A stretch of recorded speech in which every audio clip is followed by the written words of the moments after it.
What up? It's your boy Mark. It's my first YouTube video, so please try not to be too harsh. And as a diehard Eminem fan, understand this dude, Lord Jamar and Vlad, have just got so under my skin. I feel like I gotta say something about it. So let's just get right to it.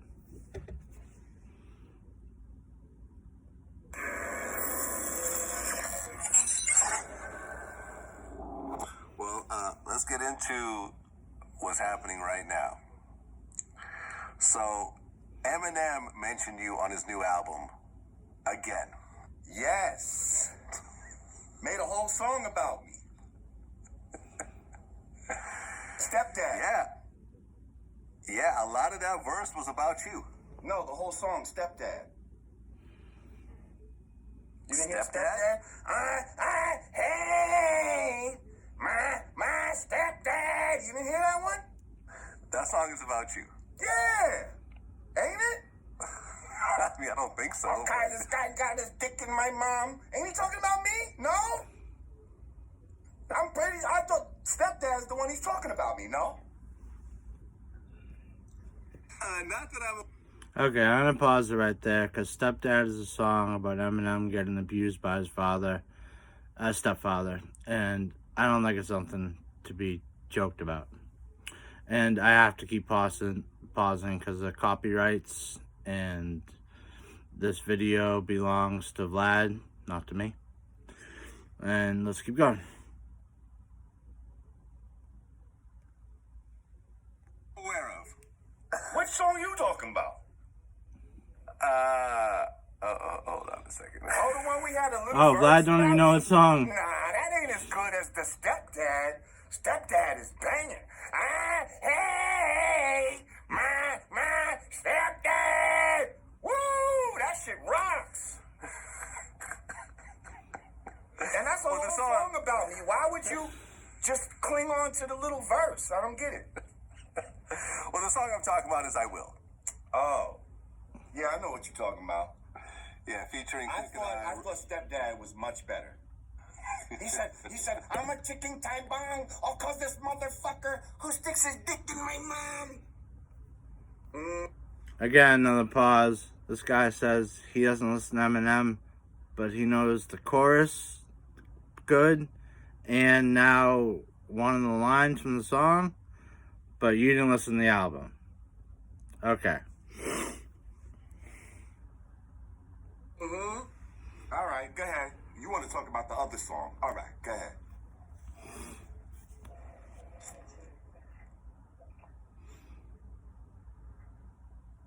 The lad's looking it up. I Will, featuring Crooked I, Royce the 5'9", and Joel Ortiz. It was almost like Slaughterhouse. Yeah, but no Joe Button, so... Yeah, reunion without Joe Button. Of his Slaughterhouse. Right, and, him and Eminem have their own set of issues, which I'm not going to touch on. But Crooked I, Royce, and Joel didn't say anything about you. But then it gets to the Eminem part. Now, don't sit here. I know what he said, okay? Don't sit here and try to go read his fucking lyrics for him. Okay? Again, he knows what he said, but he didn't listen to the album. So how does he know what he said? He does explain a little how he found out. Okay? I know what this bitch ass said. Okay? And what? I'm still unscathed. Guess what? Motherfuckers still ain't listening to that in the hood. And no one's listening to you, Jamar. Like, yo, I just heard this Eminem song where he went at you. No, they gotta read about it on media takeout and shit like that. Because again, my point is proven, nobody listens to your fucking shit. Had to pause there. Right now, his album's #1 in multiple countries. But no one listens to him, according to this guy. Alright, let's keep going. So I'm chilling right now. You could talk about me a million times. See what it is? I figured out I live rent-free inside Eminem's fucking brain. I got squatters' rights in that bitch. Okay? And might I say, it's fucking filthy in there. Okay? He talks about, yeah, I'd be cleaning the sinks for Rakim and all of this. Yeah, you know what? We clean our fucking houses, you fucking filthy piece of trailer park shit. Like, we clean our... Again, sorry for the pauses, but I have to because of copyrights.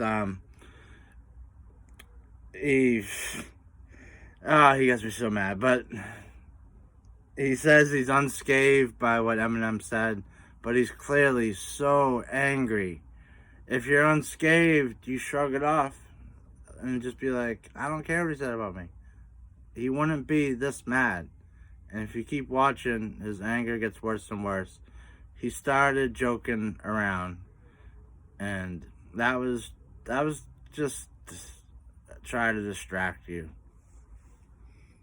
Fucking houses. Cleanliness is next to godliness. I'd be glad to clean the house of hip hop sink or whatever the fuck you thought you was disrespecting me by saying that.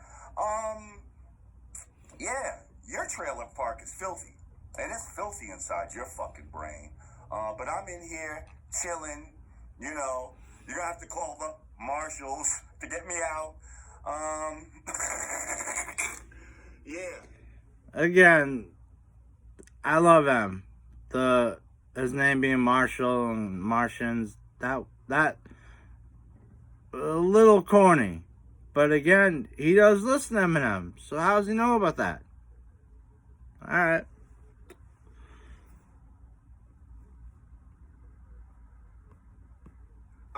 I'm now the guest in your fucking house.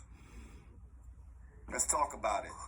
Well, I always find it funny when people say this part, where they say, you know, he says, your group was off the chain, but you're the weakest link. Right.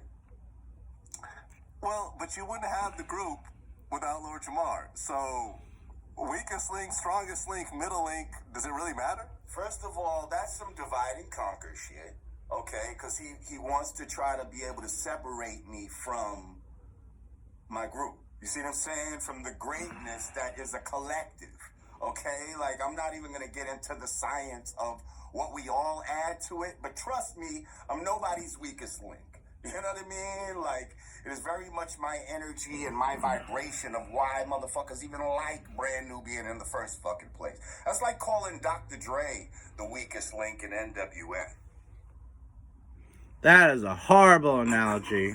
Like, everybody else, well, I would say besides Eazy-E, but Eazy-E had a certain personality about him where everybody else were like considered more solo rappers. You understand what I'm saying? Well, yeah. I mean, you could say that Dr. Dre was the weakest rapper False. in NWA. Right, but when Now, he he was the to producer. NWA as a whole. Now, he was a producer, of course, and musically what he brought is no one could touch that. Conceptually, musically, all of that. You understand what I'm saying? Yeah. So, the fact that I don't, we came at a time where motherfuckers just did their job, and a lot of times motherfuckers wasn't trying to like, oh, look, I did this, and I did that, and you know what I mean? That shit would say, produced by Brand Nubian, or whatever the case may be. You understand what I'm saying? But if you... Another pause right there. Back in NWA, no one was bragging who the producer was, who the songwriter was, who the rappers was. We didn't find out till years later that Ice Cube wrote the lyrics for Easy, and Easy wasn't even a rapper. And we didn't know Dre was the sole producer till years later. Nobody was bragging that they did this, that they did that. It's just a false statement. I mean, NWA was big in the early 90s, even going back to the 80s, and this stuff just came out to us recently. Or not recently, but I don't know, since maybe the NWA movie. Really. In the studio, and you really know what the fuck is... You know who the real fucking players are, who the ones that are really steering the ship and helping to mold this shit to turn it into fucking the great shit that it is. So, I'm not gonna sit here and try to prove my worth to any motherfuckers know what the fuck I do. Weakest link. Like, come on, man. The fuck out of here with that. Well, and to be fair, after Grand Poobah left the group, Speak on it, y'all. you guys continued to put out great albums. In fact, my favorite Brand Nubian song doesn't have Grand Poobah on it, which is Punks Jump Up to Get Beat Down, which was basically you and Sadat X. Yeah. Produced. Had to pause there, because I looked up that song after Vlad said that. I listened to it. I listened to Lord Jamar's verse, tried to be as unbiased as possible. One of his lines, I swear to God, he said, "If I do the selling, you know I'll be swelling. My Nikes will be smelling." Yeah. Great verse. That's what people want to hear. That's what you consider soulful music, or that people in the hood listen to. I don't think anybody, where they're from, wants to hear about your stinky Nikes. Okay,